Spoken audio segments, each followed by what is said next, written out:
வணக்கம். இன்றைய வீடியோவில் வாராகியின் 8 ரூபங்களில் இருக்கிற 2 முதல் ரூபங்கள் பற்றி தான் பார்க்க போகிறோம். அதாவது ஆதிவாராகி மற்றும் லகுவாராகி பற்றி தான் பார்க்க போகிறோம். முதல்ல ஆதிவாராகி யார், இவங்க தோற்றம் என்ன அப்படின்றதெல்லாம் பார்த்துடலாம்.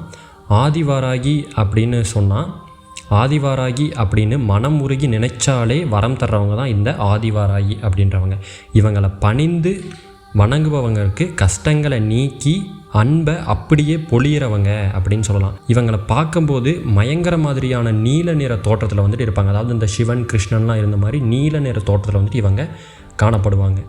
3 கண்களை கொண்டு பார்ப்பாங்க. சூரியன், சந்திரன், அக்னி ஆகிய 3 கண்களால் நம்மளை வந்துட்டு பார்ப்பாங்க. இவங்க கழுத்தில் தங்க நகைகளையும் காதில் தங்க குண்டலங்களையும் போட்டு அழகிய இயற்கை சூழலில் ஒரு பாறையின் மீது அமர்ந்து சுற்றிலும் மான், சிங்கம், புலி, யானை என்ற இயற்கையோடு ஒன்றி இருப்பாங்க.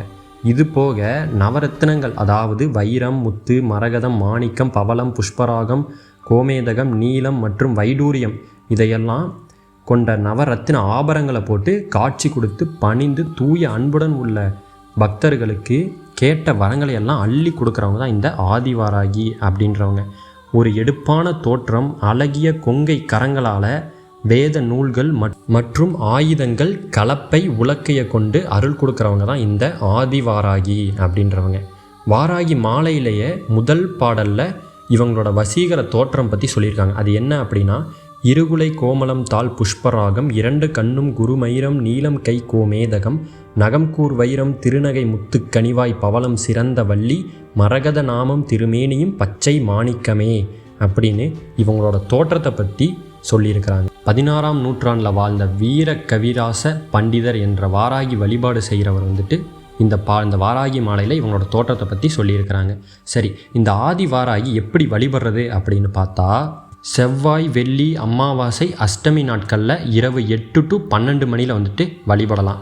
மண் விளக்கில் நெய் அப்புறம் வந்துட்டு எண்ணெய் இது மூலமாக விளக்கு ஏற்றி இவங்களை நம்ம கூப்பிடலாம், வழிபட ஆரம்பிக்கலாம். அது போக செவ்வரளி, செம்பருத்தி இதன் மூலமாக அலங்காரம் செஞ்சால் அவங்களுக்கு ரொம்ப ரொம்ப பிடிக்கும். உணவுன்னு பார்த்தீங்க அப்படின்னா, பாயாசம், வெல்லம் இந்த 2ஐயும் உணவாக கொடுத்து பச்சை கற்பூரம் ஏற்றி தீபம் காட்டி பால் சாம்பிராணி மூலமாக தூபம் காட்டி அமைதியாக நேராக நிமிர்ந்து உட்காந்து ஓம் ஸ்ரீ வாராகி நம அப்படின்னு 108 முறை 21 நாட்கள் செய்தால் எதிரிகள் பற்றிய பயம் அகலும், கண் திருஷ்டி, செய்வினை இதெல்லாம் அகலும், அதிர்ஷ்டம் உண்டாகும், அரசு வழக்கு, சட்ட சிக்கல்கள் இது எல்லாமே தீரும், வியாபாரத்தில் வளர்ச்சி ஏற்படும்.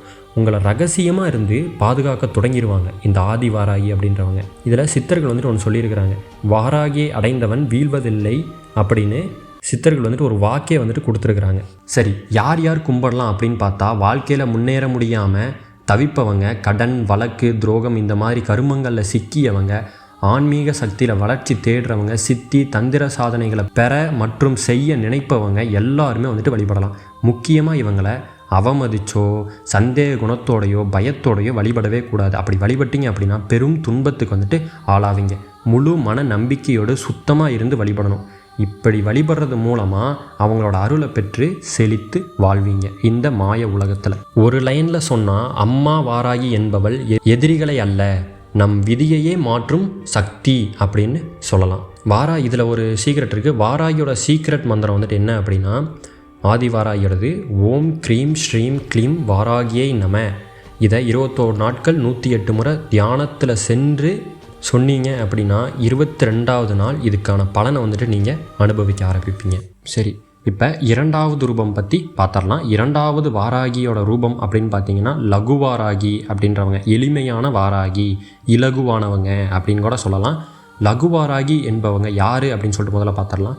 ரகுவாராகி என்பவங்க உன்மத்த பைரவி அப்படின்னு கூட சொல்லுவாங்க. எதிரிகளை அடக்கி துன்பங்களை அழித்து உன்மத்தம் பிடிக்க வைப்பறவங்க அப்படின்னு கூட சொல்லலாம். உன்மத்தம் அப்படின்னா பித்து அப்படின்னு பொருள்படும். இவங்க கிரி சக்கரத்தில் தண்டநாதையாக பணிபுரியறவங்க அப்படின்னு சொல்லலாம். தண்டநாதை அப்படின்னா நீதி தண்டனைகளை வழங்குறவங்க அப்படின்னு சொல்லலாம். அதாவது நீதி தண்டனை வழங்கும் அதிபதி அப்படின்னு கூட சொல்லலாம் இவங்களை, லகுவாராகி அப்படின்றவங்களை. இவங்க விஷ்ணுவின் வராக ரூபத்தில் சக்தி ரூபமாக மாறி இப்புவியை சக்தி வடிவத்தில் தன்னுடைய மூக்குனால தாங்கிட்டு நிற்கிறவங்க தான் இந்த லகுவாராகி அப்படின்றவங்க. இவங்க 17 அச்சாரங்களை கொண்டு முரட்டுத்தனமான தோற்றத்தில் இருந்தாலும் எளிமையாக நமது வேண்டுகோள்களை பூர்த்தி செய்து தருபவங்க. அது போக அருளை இலகுவாக தருபவங்க தான் இந்த லகுவாராகி அப்படின்றவங்க. நீங்கள் சீக்கிரமாக உங்களுக்கு வந்துட்டு அருள் வந்துட்டு கொடுத்துருவாங்க, நீங்கள் என்ன கேட்டாலும் சரி.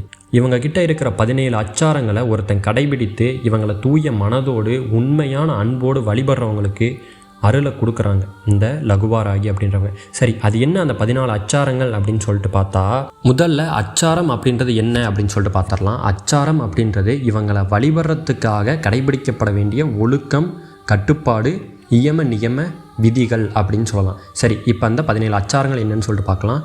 சுத்த அச்சாரம், சத்திய அச்சாரம், அகிம்சை அச்சாரம், பிரம்மச்சரிய அச்சாரம், அகங்கார தியாகம், கோப நிவாரண அச்சாரம், ஆசை கட்டுப்பாடு, உணவு அச்சாரம், மொழி அச்சாரம், கால அச்சாரம், இட அச்சாரம், நம்பிக்கை, குருமரியாதை, இரகசிய அச்சாரம், பொறுமை அச்சாரம், தான அச்சாரம் மற்றும் 17வது பக்தி விவேக அச்சாரம். இந்த 17 அச்சாரங்களை ஒரு மனிதன் பின்பற்றினா அப்படின்னா அவனுக்கு வாழ்க்கையில் ஒழுக்கம் ஏற்படும், மன அமைதி மற்றும் பக்தியில் வந்துட்டு முன்னேறத்துக்கான வழி வந்துட்டு அவனுக்கு கிடைக்க தொடங்கும். சரி, இவங்களை எப்படி வழிபடுறது அப்படின்னு பார்த்தா, அமாவாசை, பௌர்ணமி, செவ்வாய், வெள்ளிக்கிழமைகளில் இரவு நேரத்தில் வழிபடலாம். காலையிலையும் வழிபடலாம், ஆனால் இரவு நேர பூஜை தான் ரொம்ப ரொம்ப சிறப்பு இவங்களை வாராகி அப்படின்றவங்களை பொறுத்தவரை.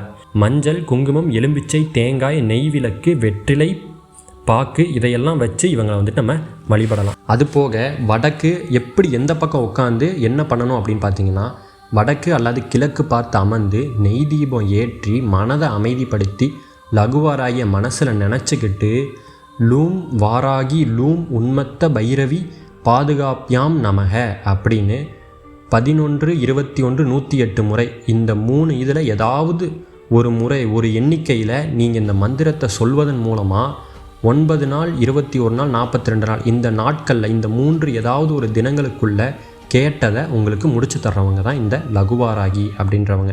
சரி, இந்த இலகுவாராகிக்கு படைக்க வேண்டியது என்ன, அதாவது உணவுகள் என்ன அப்படின்னு பார்த்தீங்கன்னா, சாதம், பச்சரிசி சாதம், வெல்லம், எலும்பிச்சை சாதம், பால், பழங்கள் இதையெல்லாம் வந்து படைத்து இவங்களுக்கு நம்ம வழிபடலாம்.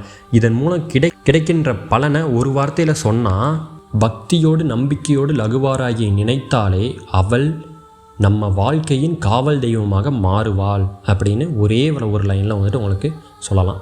சரி, இவ்வளோதாங்க இந்த 2 வாராகி அம்மனோட 8 ரூபங்களில் இருக்கிற 2 ரூபங்களுடைய வழிபடும் முறையும் அவங்களோட தோற்றமும் இதுதான். சரி, இப்போ அடுத்த வீடியோவில் உங்களுக்கு வாராகியுடைய 3, 4வது ரூபம் பற்றி இதே மாதிரி உங்களுக்கு நான் சொல்கிறேன். நன்றி, வணக்கம்.